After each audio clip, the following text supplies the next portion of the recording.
A critical no call here that did not go the Knicks' way. Now, referees are taught to look up high, then down low. That right there is a landing zone foul that most of the time when it's reviewed, and it puts a player at risk. That would be his next flagrant foul. Appreciate y'all. See y'all. Never. What I'm about to break down is not just another wild NBA Finals ending.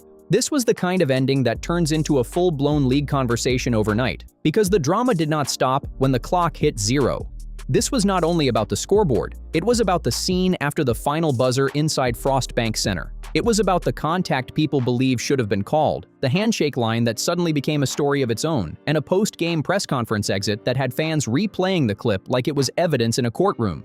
Jalen Brunson did not just walk out of San Antonio as an NBA champion and Finals MVP. He walked out as the player who made the entire basketball world look at Victor Wembanyama differently. Not because Wemby is not talented, everybody already knows he is a generational problem, but because when the pressure got heavy and the lights got nasty, Brunson looked like the calmer man, the sharper man, and the one who understood exactly how to win the moment. And that is where this gets messy. Because throughout this finals, Wembanyama played with a level of physicality that Knicks fans are not letting slide. They saw bumps, they saw elbows, they saw Brunson getting crowded, pushed off his spots, and forced to land in tight spaces, while a 7'4" giant used every inch of his frame to make the game feel uncomfortable. Some people will call that playoff basketball. Knicks fans are calling it something else entirely. The wild part is that the referees kept swallowing the whistle. Again and again, Brunson hit the floor, looked around, and got nothing. No bailout, no soft call, no superstar protection. Just contact, silence, and a building full of Spurs fans acting like nothing happened. And still, Brunson kept coming back down the court like, "Okay, say less, I'll handle it myself." That is what made the ending hit so hard. When the Knicks completed yet another comeback and locked up New York's first championship since 1973, the final image should have been celebration, respect, and two teams acknowledging a brutal series. Instead, Wembanyama walked straight off the floor without shaking a single Knicks hand. Not one. No quick dap. No cold smile. No fake sportsmanship for the cameras. Just straight to the tunnel while the Knicks were celebrating the biggest New York basketball moment in over 50 years. And whether you think that was frustration, immaturity, or just raw pain after losing, you cannot pretend it was nothing. Then came the press conference moment that pushed the whole thing over the edge. At the end of his final media appearance of the season, Wembanyama dropped the line people have been repeating everywhere. "Appreciate you. See you never." I learned one of many things I learned is the margin of error is very, very thin. Our domination stints are absolute. We absolutely dominated for most of the series. But our errors, our mistakes, are punished so hard that we can't have ups and downs like this so much, you know. 5 words said with that dry, icy energy, and suddenly the internet had a brand new clip to dissect. So today, we are breaking down every layer of this. Brunson's dominance, the physical play that had Knicks fans heated, the calls people believe were missed, the handshake that never happened, and most importantly, what that press conference exit says about where Wembanyama's head is after the biggest loss of his young career. But to understand why Game 5 felt so personal, you have to start with what Brunson did across the entire series. This was not luck. This was not the Spurs handing New York a ring. This was Brunson dragging the Knicks through pressure, contact, exhaustion, and every defensive look San Antonio could throw at him. Game 5 in San Antonio was the perfect summary of the whole battle. From the opening tip, the Spurs came out aggressive, physical, and desperate to make Brunson uncomfortable. But every time they tried to turn the game into a street fight, Brunson answered with patience, footwork, and cold-blooded control. The Spurs had everything on the table. They were at home, their crowd was loud, Frost Bank Center was rocking, and early on, they had the Knicks looking completely stuck. San Antonio came out breathing fire, built a 16-point lead, and for a minute, it looked like that lead might actually survive. New York opened the game 1 for 10 from the field. In those first minutes, Brunson was the only Knick who looked ready for the pressure. He scored 16 of New York's first 37 points in the first half, basically keeping the Knicks alive while everybody else was ice cold. By halftime, this was not some pretty offensive showcase. It was a physical, grinding, defensive street fight. Wembanyama already had 5 blocks heading into the second quarter. He was changing shots, owning the paint, and doing everything possible to make Brunson uncomfortable. But Brunson just kept walking back into the storm. That is the quality people still do not respect enough about him. Brunson does not blink, not at a 7'4" matchup nightmare, not at a hostile road crowd, not at pressure that would make most players tighten up. In the third quarter, he had 30 of the Knicks' 65 points. Read that again. 30 points while the rest of his team was fighting just to find rhythm. His teammates were struggling. Karl Anthony Towns was in foul trouble, and that problem would eventually end his night early. But Brunson kept scoring, kept attacking, and kept dragging the Knicks forward. By the time the fourth quarter arrived, he already had 40 points, and the game was tied with under 5 minutes left. Then came the bucket that changed everything. Brunson hit a go-ahead floater with 65 seconds left, the kind of calm, nasty little shot that makes a road crowd go quiet. Final score, 94-90, Knicks win. Series, 4-1. Brunson finished with 45 points, a Knicks Finals record, and walked away with the Bill Russell Finals MVP trophy. Nobody watching that game could seriously argue with it. When the confetti dropped, Knicks fans inside San Antonio started chanting his name so loudly it bounced around the Spurs' own building. Think about how crazy that is. New York had just won its first title since 1973. Over 5 decades of waiting got answered by a point guard most casual fans outside New York barely respected 5 years ago. You understand the history of it. It took Michael 7 years. It took LeBron 9. It took Jerry West 12 years to be a champion. Not even the greatest ever. It's not immediate.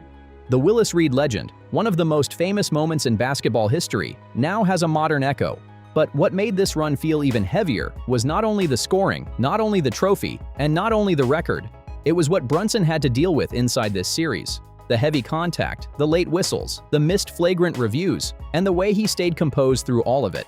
Now let's talk about the foul situation, because this is where the whole story gets spicy and where people are going to split into two camps fast. Throughout the series, Wembanyama's approach against Brunson looked like more than normal basketball pressure. It looked like a physical message. We saw it in Game 3 at Madison Square Garden when Wembanyama shoved Brunson down with both hands, with one hand appearing to come around the back of Brunson's neck and head. That is the kind of play that usually makes fans expect an immediate flagrant review, but the referees missed it live. Richard Jefferson sounded stunned on the broadcast and said it should have been a flagrant one. Then Wembanyama laughed. He laughed right in Brunson's face as Brunson got up and stepped toward him. The next day, the NBA admitted through head of officiating Monty McCutcheon that a foul had been missed on the play. McCutcheon explained that it came down to referee positioning, with 2 officials watching the ball and nobody properly seeing the off-ball contact. So the league admitted the miss, but still chose not to upgrade it to a retroactive flagrant. They let it slide, and Wembanyama walked away with no extra punishment. Here is why that mattered more than people understood at the time. Going into Game 5, Wembanyama already had 3 flagrant foul points for the postseason. Earlier in the playoffs, he had received a flagrant 2 and an ejection for elbowing Naz Reid of the Timberwolves during the second round. Under NBA playoff rules, 4 flagrant foul points means an automatic 1-game suspension, so Wembanyama entered the biggest game of the series 1 flagrant point away from being forced to sit. Then in the third quarter of Game 5, the controversy came right back. Brunson rose up from the top of the key and hit a 3-pointer. As Brunson released the ball and came down, Wembanyama's foot moved into his landing space. If you watch basketball, you know why that matters. The league became much stricter about this after Zaza Pachulia stepped under Kawhi Leonard in the 2017 Western Conference Finals, a play that left Leonard badly hurt and changed how fans talk about landing space forever. Appreciate y'all. See y'all. Never. The rule is supposed to be simple. If a defender moves into a shooter's landing area and affects his ability to come down safely, that can be ruled a flagrant foul. Brunson made the 3, landed on Wembanyama's foot, and immediately reacted as his ankle turned. He was clearly hurting. Brunson got up and pleaded his case to the nearest referee. Mike Brown came off the bench heated, pushing the officials for an explanation, but there was still no call, no review, and no stoppage. The internet went wild almost instantly. NBA analyst Tom Haberstroh called it out and said Brunson had every reason to be furious because of the injury risk, the way it looked, and how important that missed call was to the scoreboard. Bill Simmons described the missed call in a way we cannot repeat on this channel. Mark Stein also pointed out that if the play had been ruled a flagrant, Wembanyama would have reached the suspension threshold for a possible Game 6 immediately. That is why this situation got so loud. It was not just one missed whistle. It was a missed whistle attached to the biggest name, the biggest stage, and the biggest consequence. And that is where fans started asking the uncomfortable question. Were the referees simply missing the moment, or were they avoiding a call that would have changed the entire finals? If that flagrant gets called, Wembanyama picks up his 4th flagrant point and would be suspended for Game 6. the series would move forward with the league's future face sitting out, Madison Square Garden waiting, ratings exploding, and the whole basketball world arguing about whether the officials finally did their job or protected the storyline for one more night. Crew chief Scott Foster and his crew kept that whistle quiet, and everybody saw it. Analysts saw it, broadcasters saw it, and fans watching at home saw the same thing in real time. The league can review it later, and they already said that part is coming, but by that point, the damage was already done. Brunson made the shot anyway, and the Knicks won anyway. That is what makes Jalen Brunson's championship run feel so cold. It is not only that he won, it is that he won while the game looked stacked against him, while obvious contact kept getting ignored, while Wembanyama kept playing right on the edge of what the officials would allow, and Brunson still kept cashing shots like nothing could shake him. Now let's get to the moment everybody keeps replaying, because as wild as the basketball part was, it might not even be the loudest story from Game 5. The buzzer sounded, the Knicks poured onto the floor, and confetti started falling inside Frostbank Center. Jalen Brunson stood near center court while 53 years of Knicks heartbreak finally broke open, with teammates rushing toward him from every side. And at that exact moment, Victor Wembanyama turned and walked straight toward the Spurs locker room. No handshake line, no quick acknowledgement, no congratulations for the team that had just won the NBA championship. Now, some people will defend it and say, look, he's 22 years old. He just lost the biggest game of his life in front of his home crowd. Emotions were clearly raw. You cannot expect a young player to look perfectly calm in the hardest basketball moment of his career so far. That is a fair point to bring up. But here is the problem with that defense. We have already seen Wembanyama handle a major loss to the Knicks before. Biggest lesson of my life, the biggest learning moment. I can't tell exactly what the lesson is, but we're learning from that for sure. I'm learning more than any other time in my life before.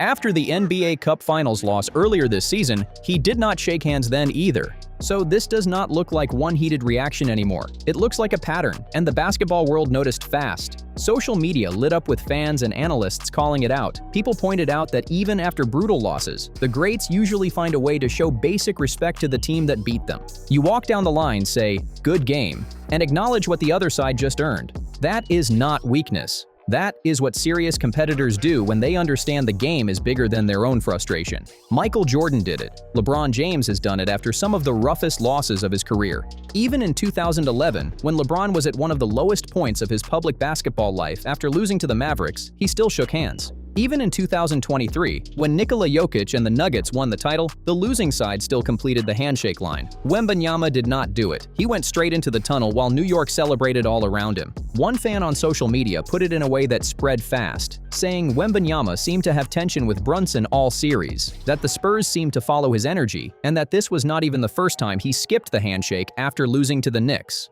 That is why people are not treating it like one emotional walk-off. They are treating it like a bigger sign of where his head was in that moment. That points to a competitive immaturity Wembanyama has to clean up if he wants people to remember him the right way. Because, let's be clear, Victor Wembanyama is going to be great for a very long time. He averaged 26 points, 11.2 rebounds, and 3.6 blocks per game in this final series. He became the youngest player in NBA history to average 25 or more points in an NBA Finals. At 22 years old, in only his third season, he took a Spurs team that many people did not expect to be on that stage and pushed the Knicks to 5 games. That is real. That is impressive. But the way you handle losing matters just as much as the way you handle winning. And right now, those two sides of Wembanyama do not feel balanced. Then came the press conference. Because if walking off without the handshake made people raise their eyebrows, the ending of that media session is what made the basketball internet go completely crazy. To his credit, Wembanyama did face the media. He did not hide. He sat down with reporters, answered questions, and spoke about the lessons he was taking from his first finals experience. He was calm, clear, and thoughtful, the way he usually is when he talks to the press. He said the margin for error in the series was very, very thin, that the Spurs controlled stretches of games, but their mistakes were punished so hard that they could not survive the ups and downs. He also admitted the Knicks were veterans who knew how to close games. Honestly, that part was mature and accurate. But then a reporter brought up the historical context of winning a first championship. They reminded Wembanyama that Michael Jordan did not win his first ring until his 7th season. LeBron James had to wait until his 9th season. Both of them were criticized early in their careers for not being able to win the big one. Wembanyama's response was sharp. He said he did not think the comparison fit. Whether that was confidence, frustration, or something in between, people can decide for themselves. But then, as he stood up to leave and close out a tough, emotional press conference, he looked at the media and said, "Appreciate you. See you never." The room went quiet for a second. Then the clip hit social media, and within minutes it was everywhere.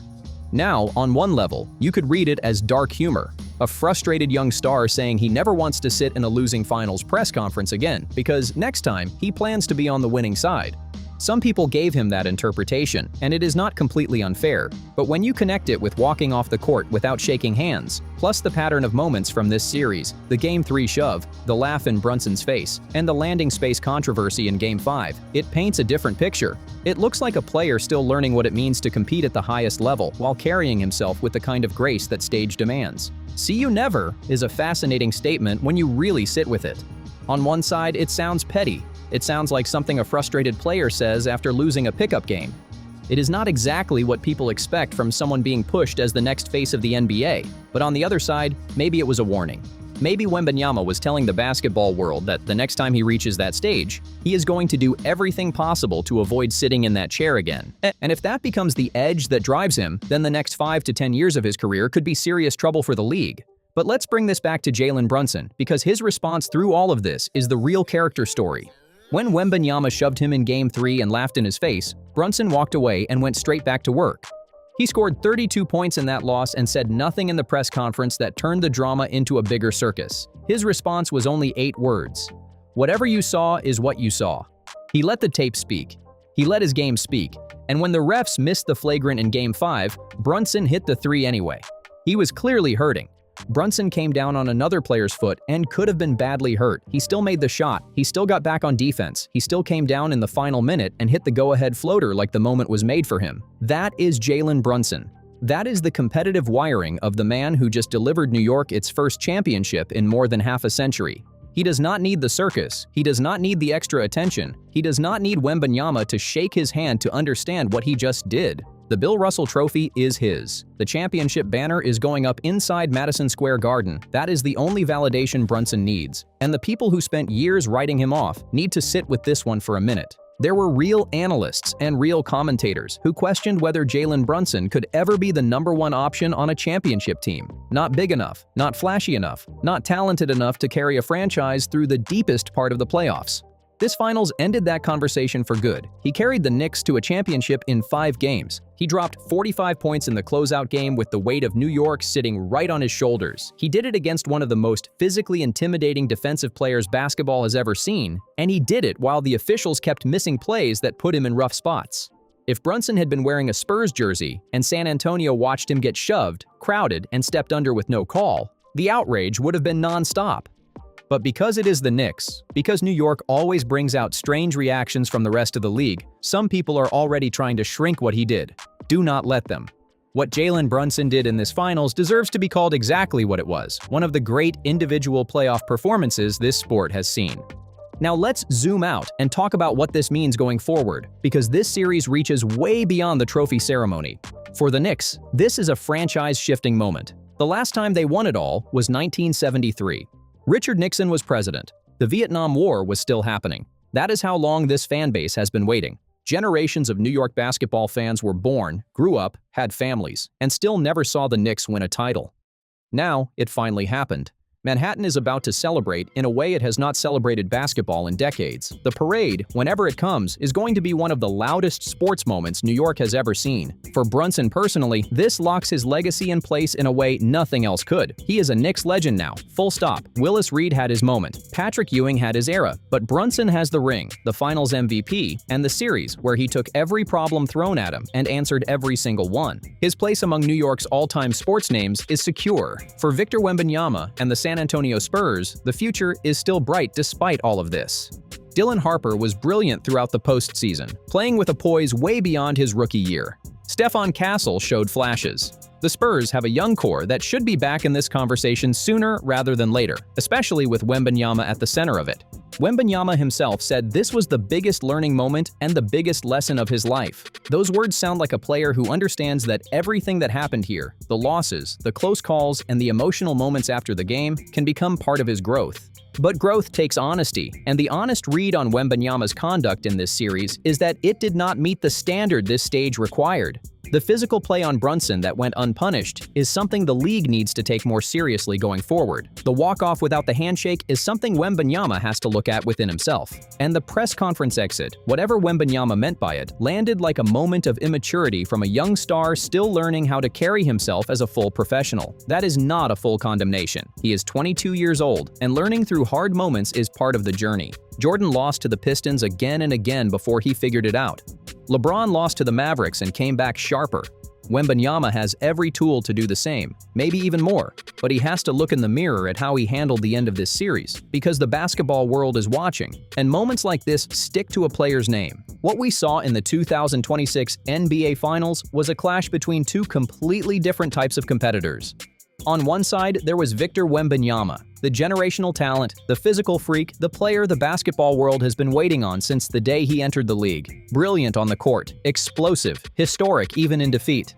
On the other side, there was Jalen Brunson, the undersized point guard from New Jersey, the worker, the captain, the guy who lowers the noise and just gets busy. When Wembanyama shoved him, Brunson did not turn it into a show. He kept playing. When the refs missed the flagrant, Brunson made the shot anyway. When Wembanyama walked off without shaking his hand, Brunson was too busy celebrating a championship with his teammates to care. And when Wembanyama told the media, "See you never," Brunson was already lifting the trophy. Championship basketball is not just about talent. It is about mental toughness. It is about what you do when the game gets ugly, the whistle gets weird, and everything feels stacked against you.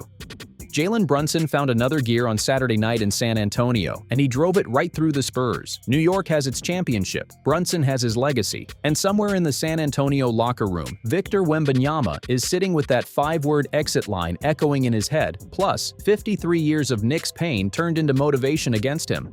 See you never, Wemby. We will see about that. For New York, for Jalen Brunson, and for every Knicks fan who waited their entire life for this, the wait is finally over. It ended with one of the most dramatic, most physical, most emotionally charged finals in recent memory, and Jalen Brunson won it on the court, on the stat sheet, and in the character department every single night. If you made it to the end of this video, you already know what to do. Drop your thoughts in the comments. What do you make of Wembanyama's conduct? Was the press conference exit motivation or immaturity? And do you believe the refs were protecting the Spurs to extend the series? I want to hear where you stand. Make sure you subscribe, because this story is absolutely not over. The off-season reactions, the league's decision on that flagrant foul review, and Wembanyama's first public comments about what really happened in this series are all still coming. And when that next chapter drops, we will be right here to break it down.